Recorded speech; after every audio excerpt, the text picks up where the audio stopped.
এক মাদ্রাসায় দুই ছাত্র ছিল, আব্দুল্লাহ ও সালেহ। আব্দুল্লাহ সবসময় পরিষ্কার পরিচ্ছন্ন থাকত, সুন্দর কথা বলতো, আর সালেহ ছিল কিছুটা অহংকারী। একদিন তারা দুজনেই নতুন সাদা জামা পরে মাদ্রাসায় এলো।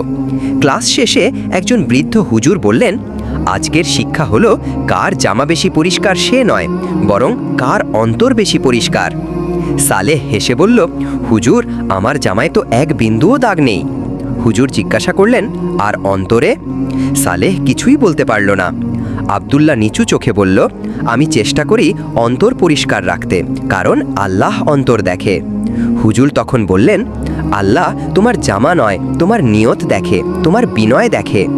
বাহ্যিক রূপ নয়, আল্লাহ আমাদের অন্তরের তাকওয়া, বিনয় ও নিয়ত দেখেন।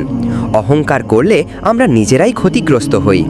রাসূল সাল্লাল্লাহু আলাইহি ওয়াসাল্লাম বলেছেন, ইন্নাল্লাহা লা ইয়ানজুরু ইলা সুওয়ারিকুম ওয়া আমওয়ালিকুম ওয়ালাকিন ইয়ানজুরু ইলা কুলুবিকুম ওয়া আমালিকুম। নিশ্চয়ই আল্লাহ তোমাদের চেহারা ও ধন সম্পদের দিকে তাকান না, বরং তিনি তোমাদের অন্তর ও কর্মের দিকে তাকান। ভিডিওটি ভালো লাগলে লাইক এবং সাবস্ক্রাইব করতে ভুলবেন না।